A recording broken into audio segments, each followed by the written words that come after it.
Hello भाभी जी। Meeting में था, इतना फोन करती है। फोन नहीं रिसीव किया मतलब बिजी हूँ, इतना समझ में नहीं आता क्या? क्यों इतना फोन कर रही है बता? अगर बार बार फोन कर रही थी तो कोई ना कोई इम्पोर्टेंट बात होगी, इतना समझ में नहीं आता क्या? तू क्यों अपना दिमाग खराब कर रही है? एमएलए कैंडिडेट का सिलेक्शन चल रहा था, यहाँ किसे खड़ा करना चाहिए और कौन जीतेगा सब पॉइंट टू पॉइंट समझा दिया अध्यक्ष महोदय को। सबका दिल जीत लिया मैंने। अच्छा बता, तू क्यों फोन कर रही थी? तुमसे छिपाने वाली बात नहीं है। इस बार पार्टी की तरफ से मैं एमएलए कैंडिडेट हूँ। सच में? और इतना ही नहीं, इलेक्शन के बाद मैं अपनी पार्टी की जिला अध्यक्ष भी बनूंगी। इतना बड़ा पोस्ट तुझे कैसे मिल गया? क्या मतलब? मुझे ये पद नहीं मिल सकता? तुम्हारी नजर में मैं इस पद के लायक नहीं हूँ? ऐसी बात नहीं है, इस पोस्ट के लिए कोई सीनियर को खड़ा करना चाहिए ना, इसीलिए पूछा। सीनियर और जूनियर तुम्हारी पार्टी में देखते हैं, मेरी पार्टी में टैलेंट देखा जाता है। ध्वजा, तुम्हारी पार्टी सिर्फ तुम्हारा इस्तेमाल कर रही है। मेरी बात मानो, तुम मेरी पार्टी में आ जाओ। लेकिन तुम कहाँ मानोगे? किसको कौन सा पोस्ट देना चाहिए ये मेरे अध्यक्ष को अच्छी तरह पता है। तुम्हारी पार्टी का एमएलए फौजरी केस में फंस गया था, उसी का पोस्ट उठा के तुझे दे दिया। अगर मुझे कुछ मिला है तो तुझे खुशी नहीं होती क्या? अरे नहीं नहीं नहीं, बहुत खुशी है मुझे। बैठ जाओ बैठ जाओ। क्या मैडम एमएलए कैंडिडेट बन गई, जिला अध्यक्ष भी बन जाओगी? मुझे भी कुछ दो ना। चुपचाप वहीं बैठे रहो, ये सब शादी के बाद ही सोचूंगी, इससे पहले कुछ नहीं मिलेगा। हाँ, शादी के बाद तो सबको मिलता है, उसके पहले थोड़ा सा अपना टीजर दिखाओ, ट्रेलर दिखाओ। हेलो, मुझे कुछ पैसों की बहुत ज़रूरत है, मैं जगह बोलूँगी, वहाँ आ सकते हो क्या?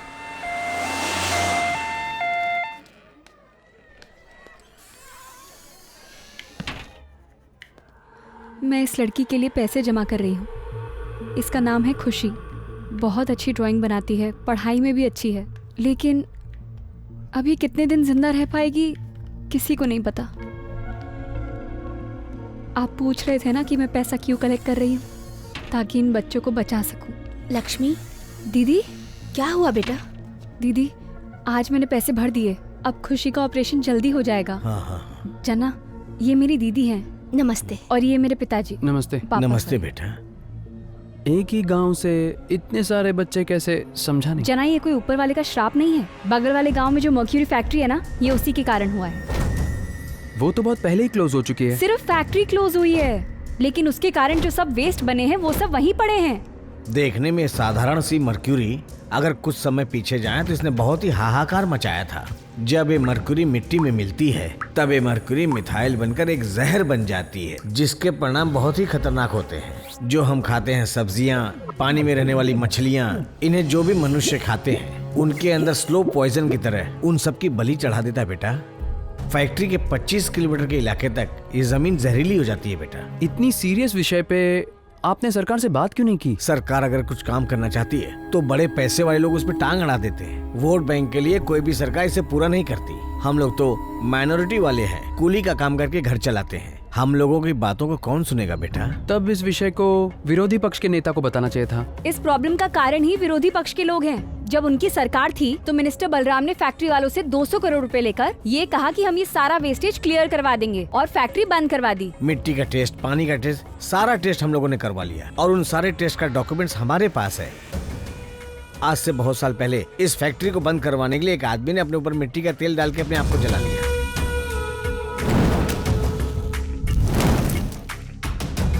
उसकी तरह हम सब तो मिट्टी का तेल डाल के अपने आप को मार तो नहीं सकते ना।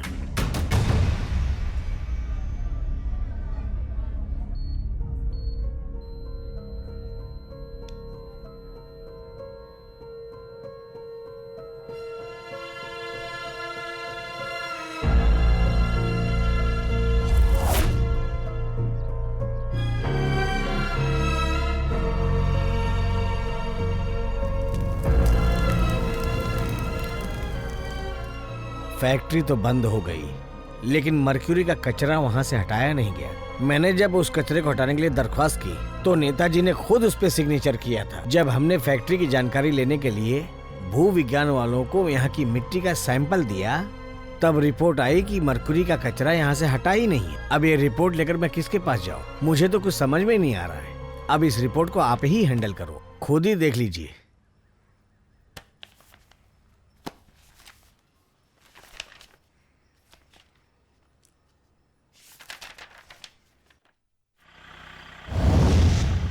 ध्वजा, तुम्हारी नाराजगी मैं समझ सकता हूँ, लेकिन एक बात मेरी ध्यान से सुनो। स्टेज के ऊपर की राजनीति अलग होती है और स्टेज के नीचे की राजनीति बिल्कुल अलग।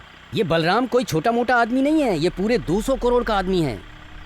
बहुत बड़ी गलती हुई है नेताजी। सुनो, हम ये इलेक्शन जीत रहे हैं, पूरी मीडिया सभी चैनलों में चीख चीख कर बोल रही है। मैं किसी को नहीं छोड़ूंगा, आई प्रॉमिस यू। मैं वहाँ खुद जाकर उस मर्क्यूरी फैक्ट्री का वेस्ट क्लियर करवाऊंगा ध्वजा। और तो और मैं इतने में ही शांत नहीं बैठूंगा। उस गांव में जितने भी बीमार बच्चे हैं मैं उनका ट्रीटमेंट खुद करवाऊंगा, लेकिन तब तक ये मैटर लीक नहीं होना चाहिए, ध्यान रखना। वो फाइल लेकर के जा रहा है, वो तो लीजिए। ए ध्वजा, ये फाइल मुझे दे दो। मुझ पर तो तुम्हें भरोसा है ना? आपको मेरे ऊपर भरोसा है ना? ये फाइल मेरे पास ही बहुत सेफ रहेगी। देख रहे हैं वो आपकी बात भी नहीं सुन रहा है। वो ये मैटर बाहर नहीं लीक करेगा, इसकी क्या गारंटी है? वो किसी को नहीं बताएगा, उस पर मैं पूरा भरोसा करता हूँ। वो मेरी बात से उल्टा कभी नहीं जाएगा। क्या सच में? बेचारे छोटे छोटे बच्चों ने पता नहीं क्या पाप किया है। इस तरह चिंता करना छोड़ो और वो एविडेंस मेरे हाथ में दे दो। मैं अपनी पार्टी की तरफ से इश्यू बनाऊंगी और ये प्रॉब्लम दूर कर दूंगी। तो इस मैटर का अपनी पार्टी में अच्छी कीमत मांगेगी? मुझे पागल समझिए क्या? इस मैटर को मैं ही सॉल्व करूंगा। फिर तो ये सॉल्व होने से रहा।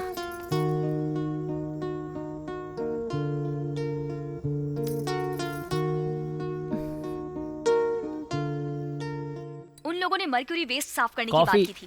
उन्होंने कहा था इस सब का निपटारा करवाएंगे, पर एक्स मिनिस्टर बलराम कंपनी से रिश्वत लेकर बैठ गए। इस मैटर के सारे डॉक्यूमेंट्स जरूरत आने पर मैं आपके सामने सौंप दूंगी।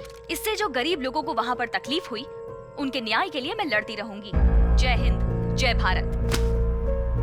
आप क्या कह रहे थे कि मैं उस पर पूरा भरोसा करता हूँ, वो बाहर नहीं बताएगा। अब देख लिया ना आपके भरोसे का क्या हुआ। पैसों के लिए टीवी वालों को और पेपर वालों को सब कुछ बता दिया। और तो और ऑपोजिट पार्टी की कैंडिडेट भी उसी की भाषा में बात कर रही है।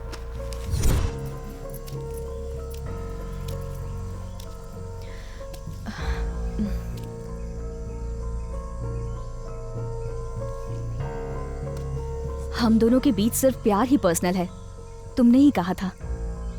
तुम मेरे खिलाफ बोलते हो, मैं तुम्हारे खिलाफ बोलती हूँ। अब मैंने तुम्हारी पार्टी के खिलाफ बोल दिया। ये मेरा और मेरे अध्यक्ष के बीच का मैटर था। अब मैं उसके सामने कौन सा मुंह लेके जाऊंगा? मैंने जो ये प्रेशर दिया है, अब तुम्हारे अध्यक्ष क्या डिसीजन लेते हैं देखते रहो। हम दोनों लोग गरीबों की भलाई के लिए ही तो लड़ रहे हैं।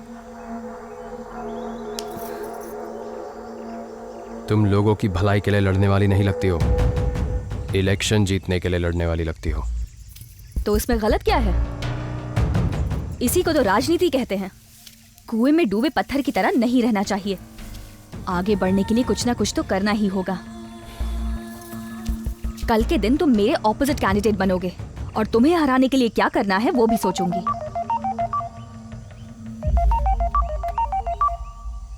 ध्वजा, जल्दी से पार्टी ऑफिस पहुंचो।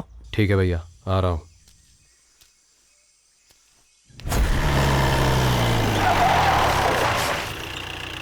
क्या हुआ ध्वजा, अंदर कोई बात हुई है क्या?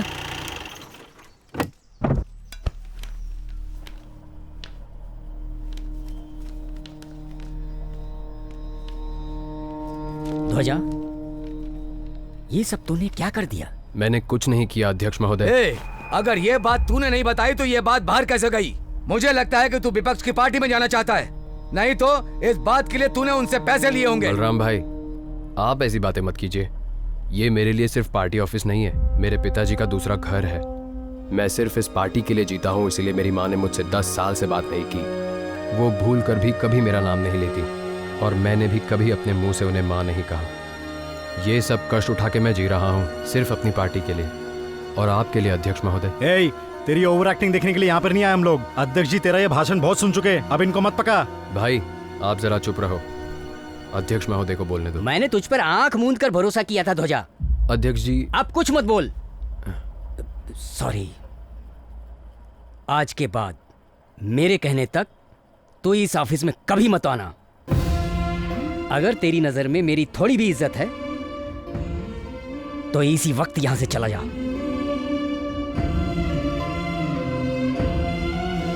चला जा यहाँ से।